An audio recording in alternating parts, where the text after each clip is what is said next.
অস্ট্রেলিয়ার জনপ্রিয় franchise tournament Big Bash লিগের অভিষেক ম্যাচে দুর্দান্ত বোলিং নৈপুণ্য দেখালেন বাংলাদেশের অলরাউন্ডার রিশাদ হোসেন। হবার্ট হারিকেন্সের হয়ে প্রথম ম্যাচে 4 ওভার বোলিং করে 26 রান খরচ করে 3টি গুরুত্বপূর্ণ উইকেট তুলে নিয়ে তাক লাগিয়ে দিলেন রিশাদ। বিগ ব্যাশ লিগে হবার্ট হারিকেন্সের প্রতিপক্ষ শক্তিশালী সিডনি থান্ডার্স। টস জিতে হবার্ট হারিকেন্স এদিন বোলিং করার সিদ্ধান্ত নেন। টসে হেরে ব্যাটিং করতে নেমে শুরু থেকে 4 ছক্কার ঝড় তুলেন সিডনি থান্ডার্সের ব্যাটাররা। প্রথম দিক থেকে হবার্ট হারিকেন্সের বোলারদের কিছুটা চাপে পড়লেও অষ্টমতম ওভারে বল হাতেই সুযোগ পান রিশাদ। সুযোগ পেয়ে নিজের প্রথম ওভারে মাত্র 4 রান দিয়ে তুলে নেন 2টি গুরুত্বপূর্ণ উইকেট। পরের ওভারগুলোতেও ধারাবাহিকভাবে চাপে রাখেন প্রতিপক্ষ ব্যাটারকে।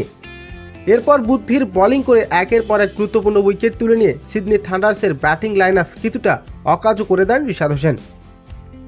রিশাদের দুর্দান্ত বোলিংয়ের সামনে দাঁড়াতে না পেরে সিডনি থান্ডার্স নির্ধারিত 20 ওভার শেষে 150 রানে গুটিয়ে যায় তারা।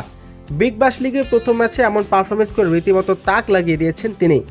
অভিষেক ম্যাচেই বল হাতে ইতিহাস গড়ার পারফরমেন্স রিশাদের।